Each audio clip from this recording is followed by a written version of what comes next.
ఒకసారి నేను శృంగేరి వెళ్ళినప్పుడు హరిప్రసాద్ గారు నన్ను భారతీ తీర్థస్వామి వారి అమ్మగారి దగ్గరికి తీసుకెళ్లారు.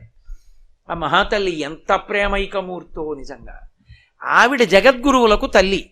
ఆవిడ నా క్యాసెట్లు వింటుంటారట. అంతకన్నా నా జన్మకి ఇంకేం కావాలి సౌభాగ్యం.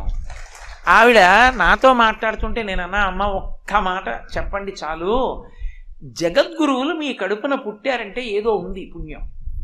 మీకు తెలిసి ఏం చేశారమ్మా, ఇది కారణం బహుశः. అంటే శృంగేరికి పీఠాధిపత్యంలో కూర్చోవడం అంటే మాటలండి, అది సార్వభౌమ పీఠం. అపరశంకరాచార్యుల వారు నడిచే శారద మాటల. ఎలా ఏ కారణానికి మీ కడుపున ఆయన పుట్టారని మీరు అనుకుంటున్నారమ్మా అన్నాను. అబ్బా నాన్న నాకేం తెలుసు నాన్న, నేనేం చేశాను నాన్న, అది ఇది అన్నారు. కాదమ్మా, మీకు తెలియకుండా ఉండదు, ఏదో ఉంది పుణ్యం.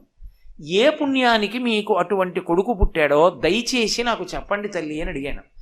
అడిగితే ఆవిడ నిజం చెప్పారు. ఆవిడ చెప్పారు, నాయనా నాకు తెలిసో తెలియకో నా చిన్నతనంలో మా నాన్నగారు కోటప్పకొండ ఎక్కేవారు. రోజు దక్షిణామూర్తి దర్శనానికి మా నాన్నగారితో పాటు పరిగెత్తుకుంటూ కోటప్పకొండ ఎక్కి దక్షిణామూర్తికి నమస్కారం పెట్టి వచ్చేదాన్ని.